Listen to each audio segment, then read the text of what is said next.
let's talk about slowdown seasons and what you can do and everything that entails and all of just when things slow down. It sucks, I know. If you're coming off a holiday high and everything was super busy during the fall and the holiday season, and then you get into January and then all of a sudden everybody's like, poof, where'd they go? No, you're not alone and you're not doing anything wrong. So please know that you're not a failure. People don't hate you. Most of them are just broke. It's true. It is. And the cost of eggs, yeah. They're spending it all on eggs. I'm just gonna say it. That's what they're doing. And in reality, it's just, you're coming off of a very busy season and you're kind of coming back down, and during that time you really start questioning and you start thinking, oh my God, I've done something wrong. Oh my God, I'm not doing enough. And whatever is coming up, understand that none of that is true. You're not a failure. You're not doing anything wrong. People don't hate you. You're completely okay. Just understand that a part of the business that it is, it has a lot of ups and downs. So you're going to have some really great months and you're going to have some months that you're going to be like, do they even see me? Like, hello, I'm here. And you get a lot of ignores. People don't want to do parties, or they do parties, but nobody wants to order. So understand that it's not you. You're not doing anything wrong. But I'm going to give you guys some little insights on how I approach slowdown season, and maybe that will give you a little bit of help, a little bit of clarity, and maybe some ideas. I embrace the slowdown season because it's a time for me to rest. Sometimes when it's a slowdown season, I actually do rest. I literally will not do nothing. During like December, like the later in December when things kind of slow down because the holidays kind of coming to an end, I did nothing. I did nothing but play video games. I needed the break. I was so drained and so tired that I just needed that time to kind of separate and just kind of have that moment. So I was able to come back into January and be ready to roll. So for me, sometimes my slowdown season, it really is a slowdown for me. I really needed the break. The other thing that I really love about slowdown season is that I'm able to really sit down and reevaluate things, because during your busy time, you're not able to do some of this stuff. You're not able to really look at what exactly am I doing in my business that's working and not working? Am I being consistent in areas? What did I forget to do? What have I, any of those things. Maybe you've been really wanting to try a different type of party, and maybe you really been wanting to try an event and something like that. And just during the busy times with just life and, everything else going on, that you just haven't been able to actually take that time. That's what the slowdown season's for, to take that time to do those things. So you're able to, maybe take some more training videos and watch more of them and start implementing new things. Maybe you are realizing your follow-up system hasn't been that consistent. That's the time to maybe look up a new method that might actually work better for you. If you've really been wanting to try a different type of party, like for me, I've been wanting to kind of dabble in knowing more about scrolling parties because I hate Facebook with a passion, and I want to move away from a lot of things that are on Facebook. So I want to try this type of party. Well, I wouldn't be able to try these things and really take time to put the effort I want to put in it during my busy season. So this is where the slowdown season comes in, because I can do those things, and I could just shoot a text to some of my hosts that I feel like would be really good at this and kind of test it out with me to kind of, see how I like it. So that way, if I do decide to continue doing it during the busy season, everything's been ironed out to the point where I feel completely confident in being able to promote these type of parties and be able to do them and have multiple going at the same time. I also use it as time to reevaluate things I have done in the past 6 months to a year in my business. I'm going to use an example of something that actually just recently happened over the past few weeks that has completely overhauled my whole follow-up process. Well, for contacts, I do monthly postcards and I send them out monthly. And if you're familiar with Kimberly Polito, she was the one who did a lot of them. And I just basically copied off of how she does the postcards and do it myself.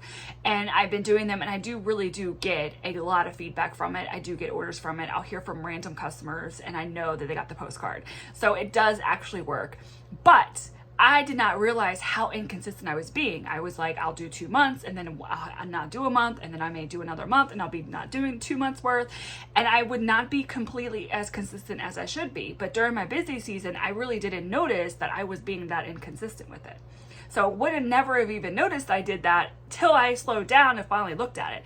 And really what brought the spotlight on it was when I had realized that I haven't updated anybody in my boxes with Streak, because I use Streak for follow-ups. So through that, I was able to say like, okay, I really want something that's a little more automated when I use my monthly postcards, because it's very time consuming when I have to go in and move everybody around to see where they're at in their follow-up process. Like, when do I stop following up with them if after it's been a year? Those kind of things. So it just kind of got to the point where I was like, I wasn't entering anything in my streak anymore because it was so hard to keep up with it, because by the time I finally entered it, I'm ready to do another postcard, and then I got to go back and do it all over again. And it was like, it just kind of got to where it's really time consuming, and during the busy season I just don't have that time. So when I messaged Streak and asked them, is there a way that I could just input something like a spreadsheet and have it automatically update and move everybody around, I was basically told no, they don't have that type of feature or function, that I can't do that. So I'm like, okay. And then they ended up messaging me later and were like, oh, you know, we see you're a monthly, would you want to do yearly, blah. And then I asked, how much am I paying right now? And then I just started realizing that I'm paying $20 a month to use something that I'm not using it in the way that I really want to use it right now. Now, in the past, when I used it for my events, it worked perfect for me. It was exactly what I was needing at that time. But I'm kind of have evolved my business. I'm not doing events anymore. And I'm trying to be more social on more on those aspects of my business, to where it just wasn't jiving anymore for me. So when I had to look back and say, okay, well, I like Streak because it reminds me of Excel, and I love Excel, so why don't I move the idea of what I like about Streak into Excel? So that's exactly what I did. I completely transferred everything. I made a whole spreadsheet on it. And once I started doing that, I was like, oh my God, this is so much easier. And I feel like I can keep up with it a little bit more. So while I was doing that, I was realizing, wow, I have not been consistent with my postcards as much as I want. And then from there, I was like, Project Broadcast has landing pages, and I can do newsletters through there, and I have more flexibility on that, where I can actually advertise a lot of things and get it to all my customers instantly. And I'm already paying for the monthly with Project Broadcast, so it's like, why not use that instead of using my postcards? So literally within 2 to 3 weeks, I've managed to completely simplify my follow-up process. I took out of anything with Streak that had the stages where I had to log, like when I was sending the newsletter or the postcard, because I didn't need to do that anymore, because I started looking into campaigns with Project Broadcast, and that allowed me to set them up on an automatic follow-up process. So I have it where after I message them to make sure they got their stuff, like especially if they're online orders, I automatically put them in the campaign. And then the campaign, 1 week from the time I added them, they get a just check in to make sure they're happy with their order. And then it automatically will start following up with them every 3 months. And the reason why I did every 3 months, because usually before the third month comes, most of them have ordered, and if they haven't, that third month mark is a great month to be like, yo, do you need anything? So from there I was like, well, I don't even need to be tracking anything anymore, because once I do this and once I add them on there, I don't even need to even keep track of how often the follow-up is, because I can see it. And then on the last follow-up after a year, they automatically get moved to a different campaign. And then I know these are the people that have not bought from me in a while, and I automatically will know this now. So I'm thinking, like, I've just alleviated so much of my time having to worry about any of this stuff, so I could focus on other things. And I took away about $250 in expenses a month. I would never have been able to accomplish that had it not been for my slow time. So slow time in your business is not horrible unless you really want to believe it is. And it can be a great opportunity for you to really make some good changes in your business and test it out with some of your great customers and give them a little extra reward for helping you out, and everything will be fine. And make sure you track, like under the reporting tab, you can see your trends. You can see what months are really great for you and what months are not. So you can kind of plan accordingly with those types of ups and downs in your business. And just remember, you're not a failure. Everybody's just broke. we're all struggling. We all are. And you just write it out, because believe me, you're going to have great months and you're going to have horrible months. And that's how it is for a lot of consultants. I have great months and I have bad months. And I know that that's just a part of the cycle. When you are working, at a corporate job, you commonly aren't involved in a lot of the things that higher management deals with when they expect these types of things.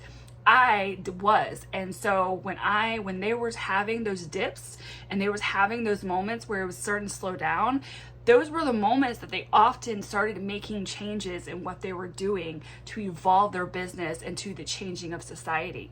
And so, you know, it's just, they understand that's a part of the cycle, so they commonly know when to expect it, when to plan it, and they make changes as they go to evolve with the changes that are happening around and the economy as it is. So do not, you know, fall into the rut of when a business gets into the slow season, because what happens is that it makes it even harder to come out of that season because you just basically have given up. So do not give up. Do not feel as you're a failure. You're going to be fine. Just try different things and reevaluate what you're doing. What is something that you really want to be trying to do in your business and really want something to change? Like, this is the time to do it. This is the time to make those moments and make those little changes in your business, because when it starts getting super busy, you're going to be very thankful that you created new systems that are very more established and has a great foundation to where it automatically runs a lot smoother, so you're not having to worry about those things.